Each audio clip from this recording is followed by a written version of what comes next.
없이 살 수 없네. 내 주는 아신다. 내 영의 깊은 간구 마음의 소원을 주밖에 나의 마음 네 알아주리요. 내 마음 위로하사 평온케 하시네. 주 없이 살 수 없네. 세월이 흐르고 이 깊은 고독 속에 내 생명 끝나도 사나운 풍랑일 때 날 지켜주시니 내 곁에 계신 주님 늘 힘이 됩니다. 아멘. 같이 기도하겠습니다. 사랑의 하나님, 저희들을 지금까지 지켜주시고 돌봐주신 것을 감사합니다. 또 앞으로도 주께서 저희들을 끝까지 지켜주시고 돌봐주시고 아무리 저희가 걱정한다 할지라도 주께서 다 저희들을 평안케 인도하시는 길을 늘 주실 것을 믿습니다. 오늘 예배에 같이 해주시고 주님의 음성을 들을 수 있도록 귀를 열어주시옵소서. 예수님 이름으로 기도드립니다. 아멘. 오늘 말씀은 요한복음 20장 30절 31절이에요. 요한복음 20장 30절 31절. 요한복음 20장 30절 제가 읽고 31절 같이 읽고 보죠. 요한복음 20장 30절. 예수께서 제자들의 앞에서 이 책에 기록되지 아니한 다른 표적도 많이 행하셨으나 오직 이것을 기록함은 너희로 예수께서 하나님의 아들 그리스도이심을 믿게 하려 함이요 또 너희로 믿고 그 이름을 힘입어 생명을 얻게 하려 함이니라. 됐죠?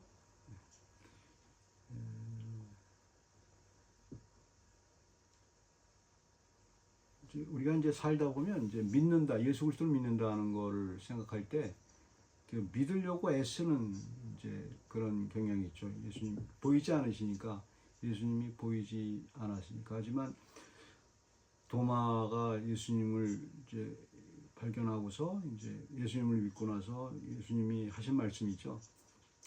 보지 않고 너는 보고서 믿지만 보지 않고 믿는 사람이 복이 많도다, 이렇게 말씀했죠. 그러니까 우리는 예수 그리스도를 보이지가 않아요. 보이지가 않고 근데 믿고 있단 말이에요. 근데 그 현상은 항상 이제 믿는 사람이 갖고 있기 때문에 이게 무슨 당연한 걸로 여기기도 하고, 그래서 이제 비교가 잘 안 되죠. 믿지 않는 사람과 비교가 잘 안 된단 말이에요. 우리 마음 속에서 일어난 일이고 우리의 그 삶 속에서 일어난 일이기 때문에 믿지 않는 사람과 참 비교되기가 어려워요. 근데 이제 그거를 이렇게 분석해 볼 필요가 있어요. 말씀을 통해서 우리가 믿는 사람과 믿지 않는 사람과 다른 게 뭔지, 우리와 이제 믿지 않는 사람과 다른 게 뭔지, 이제 그거를 이제 이해하면 돼요. 그게 이제 세상 사람들은 믿는 사람과 믿지 않는 사람의 다른 점을 이제 뭘로 해석을 하냐면 그 사람이 착하냐, 뭐 이렇게 윤리적으로 괜찮냐, 이런 거로 자꾸 이제 분리를 하려고 하는 경향이 있죠. 세상 사람들은 당연해요. 그렇게 하고 믿는 사람들도 이제 그걸로 이제 보이는 거니까, 그 사람의 행동 그런 게 보이는 거니까 그 사람의 성격 이런 걸로 가지고 자꾸 판단을 해요. 어떤 사람은 태어날 때부터 겸손하게 보이는 사람이 있어요. 겸손하게 보이는 사람이 있어요. 이 사람은 뭘 해도 겸손해 보이는데, 어떤 사람은 태어날 때부터 별로 겸손해 보이지 않는 사람이 있어요. 이 사람은 뭘 해도 겸손하지 않아요. 물론 이제 우리 인간은 외형을 보고 판단할 수밖에 없어요. 하나님 외에는 외형을 보고 판단할 수밖에 없죠. 말투도 그렇고 자기 살아온 환경도 그렇고. 근데 우리가 예수 그리스도를 믿음으로써 나타나는 현상이 있어요. 그 현상을 잘 보면 성경에는 그 현상에 대해서 잘 얘기를 해요. 그래서 요한복음이 이제 기록했던 것이 이제 그 마지막에 요한복음을 갖다가 요한복음을 쓴 사람이 물론 하나님의 말씀으로 감동이 돼서 썼지만 그 30절에 보면 이제 이렇게 했어요. 예수께서 제자들에게 앞에서 이 책에 기록되지 아니한 다른 표적도 많이 하였어요. 요한복음에 특별하게 그 어떤 표적이 많냐면 믿는 사람, 믿는 게 어떤 건가를 표현하는 게 많아요. 사마리아 여인을 만나서 대화를 했잖아요. 대화를 하고 그 안에 예수 그리스도를 믿는 표적은 어떤 거냐면 요한복음의 첫째 기록이 이제 요한복음 1장을 보게 되면 말씀이 육신이 됐다고 표현하잖아요. 그다음에 이상한 표현이 나오잖아요. 그다음에 말씀이 육신이 성육신이에요. 말씀이 이제 그러니까 말씀이 뭐냐면 예수 그리스도예요. 예수 그리스도가 우리 육신이 돼. 우리가 이해가 안 되잖아요. 어떻게 말씀이 예수 그리스도가 되고 예수가 말씀이 그렇게 얘기하는 거예요. 성경은 토의하지 않아요. 그걸 정확하게 얘기를 해요. 우리한테 하나님의 세계에 대해서 얘기를 한단 말이에요. 그 다음에 우리에게 나타나는 현상을 얘기하는 거예요. 말씀이 육신이 되고 그것이 우리 가운데 거한다. 1장 14절에 나와요. 요한복음 우리 가운데 거하시고 그걸 증명하는 거예요. 그게 어떻게 증명이 돼? 우리가 예수 그리스도가 우리와 함께 거한다는 것을 어떻게 증명을 하냐고요. 개인의 믿음 속에서 현상이 되는 거예요. 그것을 가지고 신비한 거죠. 예수 그리스도가 나와 함께 있는 거예요. 예수 그리스도가 나와 함께 하는 거예요.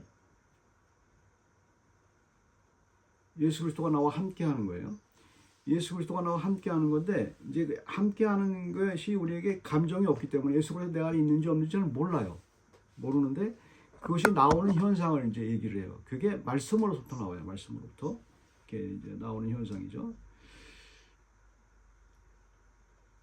그래서 보게 되면 오직 31절에 보게 되면 오직 이것을 기록하면 너희로 예수께서 하나님의 아들 그리스도이심을 믿게 하려 함이라. 여기서 하나님의 아들 예수 그리스도를 믿게 하려 함이라 이런 표현을 원래 그 본문을 보게 되면 그 믿는다는 표현에 피스테오세테라는 말인데 이것은 이제 정확한 번역이 안 돼요. 영어로도 정확한 번역이 안 되는데 어떻게 번역을 해야 되냐면은 너희가 예수 그리스도를 믿게 되면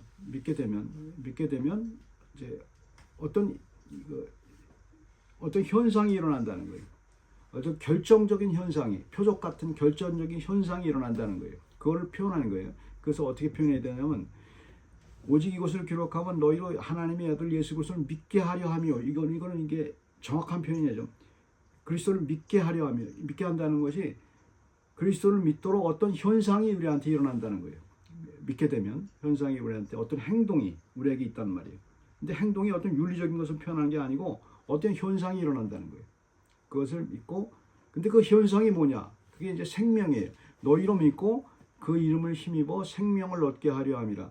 하나님의 생명은 우리가 말하는 생명과 달라요. 하나님은 우리를 생명이 없는 죽은 거예요. 우리는 다 죽은 거예요. 왜냐하면 하나님의 영혼에 비추어서 우리를 창조했지만 잠시 동안 살게 했고 우리는 항상 죽음에 가려 있잖아요. 항상 죽음 속에서 살게 돼 있어요. 하나님이 말씀하신 삶은 영원한 삶을 말을 하죠. 그러니까 영원한 삶에 대해서 우리에게 이제 그 삶의 표적을 우리에게 주시는 거예요. 그게 어떤 거냐면 예수 그리스도라는 거죠. 예수 그리스도가 내 안에 있다는 것을 얘기하는 거죠. 그러니까 예수 그리스도가 내 안에 있다는 것을 어떻게 하냐? 말씀으로 알게 되는 거죠. 말씀으로 살다 보면 항상 예수님이 나와 함께 한다는 것을 이제 알게 되죠. 근데 이게 굉장히 그 예수와 내 그리스도가 나와 함께 있다는 현상을 얘기해 주는 건데 이게 굉장히 설명할 수가 없어요. 굉장히 신비하고 그리고 다른 말로 표현이 안 되죠.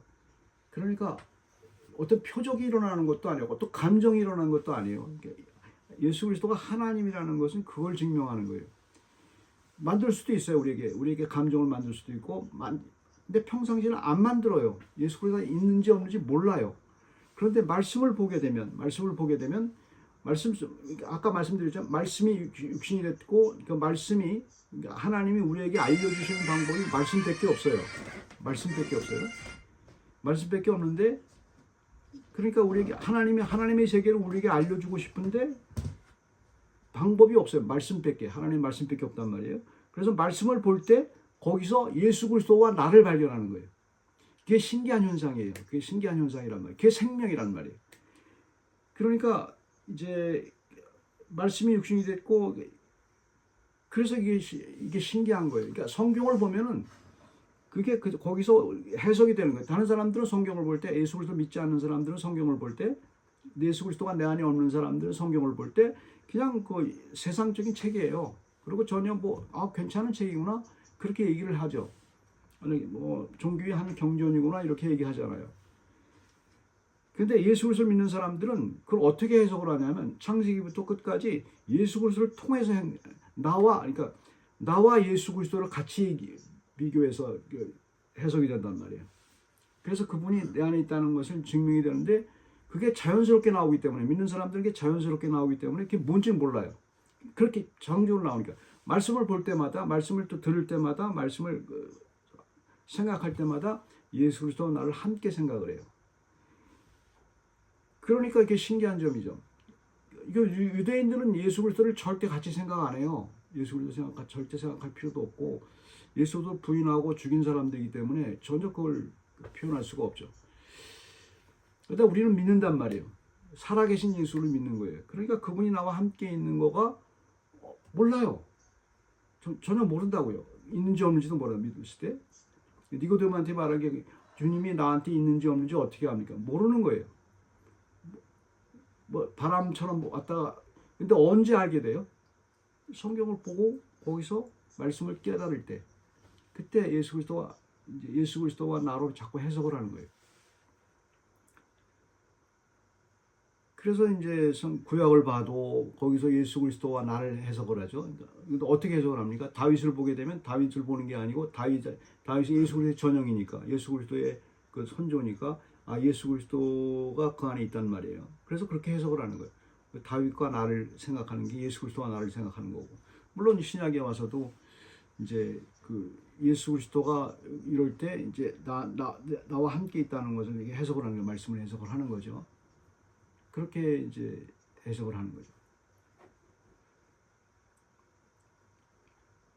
그러니까 이 세상은 그냥 안개 같고 분명하지가 않잖아요, 여러분. 분명한 게 없잖아요. 미래가 불투명하잖아요. 어떻게 될지 아무도 모르잖아요. 그리고 항상 죽음의 그림자에 가려져 있잖아요. 그래서 거기서 이제 살아가는 게 우리 인생이란 말이에요. 근데 믿는 사람에게 분명한 거는 다른 건 다 부정해도 예수 그리스도와 함께 사는 그걸 부정을 못해요. 그러니까 막 해도 말씀 속에서 같이 있는 거예요. 그래서 가장 분명해요. 예수 그리스도만 가장 분명하고 다른 건 분명하지가 않는데 하나도 없어요. 있는 사람도. 그냥 이렇게 아주 호언팅하고 아주 포기하고 그렇죠. 근데 믿는 사람들은 예수 그리스도는 분명해요. 내 안에 있는 예수 그리스도 자기 안에 있기 때문에 말씀을 보면 분명하게 나타나거든요. 분명히 그게 이제 예수 그리스도가 무슨 나를 가이드하고 뭐 이렇게 인도하고 이렇게 나를 끌고 가고 우리는 기도 그렇게 하잖아요. 근데 그게 직접적으로 우리에게 와닿지 않는단 말이에요. 그냥 있는 것만 알아요. 그래서 예수 그리스도 이렇게 말하는 거예요. 자기가 예수가 있는 예수 그리스도가 있는 것을 분명히 알고 알면 알수록 아무리 내가 어떻게 된다 할지라도 세상이 불투명한다 할지라도 그게 안전하게 거하는 거예요. 주님이 나를 도와주는 확신이 있기 때문에 하나님이 나를 도와주시는데 근데 이게 말씀 속에서 떨어지게 되면 불안하죠. 항상 불안하죠. 그게 인생이에요. 그러니까 불안을 어떤 경우에는 하나님이 우리에게 불안을 줘서 예수 그리스도를 찾게 만드는 경우도 있어요. 그러니까 하나님의 방법은 무한해요. 우리를 하나님께 이끄는 예수 그리스도께 이끄는 방법이 무한하다고 하나님. 우리의 생각대로 되지 않아요. 그러니까 우리는 나쁜 일을 당했는데요. 힘든 일을 당했는데 그런 일을 당하고 싶지 않은데 그거를 통하여 예수 그리스도를 이끈다니까 하나님은. 그러니까 그게 나중에 보면 신기한 거죠. 그렇게 이끌어 주신 힘들어도 예수 그리스도로 이렇게 나를 인도하셨구나. 이렇게 감사한 거예요. 감사하게 되는 거죠. 그러니까 믿지 않는 사람들 이해를 못 하는 거죠. 그게 이제 우리의 인생이에요. 우리의 인생이고 이제 그게 여기서 말하는 생명이에요. 그 이름은 그게 생명이에요. 그 예수 그리스도와 함께 한다는 게 생명이란 말이에요. 그러니까 계시록을 보게 되면 우리의 갈 길이 나오잖아요. 우리가. 근데 계시록이 기뻐요? 하나도 안 기쁘다고요. 그걸 기뻐하는 사람은 좀 이상한 사람이에요. 우리 육신이 읽고 있는 사람은 절대 하나님의 세계를 기뻐할 수가 없어요. 말이 안 되잖아요. 예수님과 24시간 동안 있으면서 뭐 찬송하고 내 멸류관을 던지고 그 천국의 그런 생활이잖아요. 그리고 뭐 이렇게 즐거운 게 우리가 상상하는 즐거움이 하나도 없는 것 같잖아요. 이게 뭐냐는 말이에요. 그런데 그 길로 인도하신다니까요. 그게 아주 행복한 길이고 좋은 길이라는 것을 여기서 체험하게 해요. 그러니까 삶에서 믿는 사람이 가장 기쁠 때가 언제냐면 생각해 보면 돼요. 그리스도를 통해서 하나님이 인도하셨을 때, 그걸 깨달을 때 기쁘잖아요. 아무리 고통, 하나님이 그래서 나를 인도했구나. 그 깨달음이 있잖아요. 그러게 이해가 안 되잖아요. 그러나 천국은 그런 거예요. 그 깨달음과 같은 놀라운 일이 많이 일어나는 일이잖아요. 그렇게 상상할 수가 있죠. 그게 생명이에요. 그게 생명. 그 얘기는 무슨 얘기냐면 주님이 나와 함께 내가 무서워하든 불안해하든 뭐 천국을 좋아하든 좋아하지 않든 나를 끌고 가는 거예요. 그래서 거기 가가지고 지금 삶에서 나를 고생스럽게 했는데 깨달았을 때 그 기쁜 것처럼 우리가 유추해서 생각해 볼 수 있잖아요. 아무리 힘들어도 갔는데 잘하셨구나. 하나님이 나를 그거까지 잘 인도해줬구나. 내 죽으면 다 끝나는 줄 알았더니 그게 아니구나. 그걸 가르쳐 주는 거 아니에요. 우리는 인간의 육신을 입고 있기 때문에 잘 몰라요. 이 세상 항상 싫어요. 모든 게 눈에 보이는 게 좋지. 그러나 그 길로 그래서 우리에게 기쁨이 있는 거죠. 그래서 그게 소망이 되는 거예요. 소망이 되는 거예요. 그러니까 보이지 않는 소망이에요. 우리 눈에도 잘 안 보여요. 그런데 그리스도를 발견할 때 그게 보여요.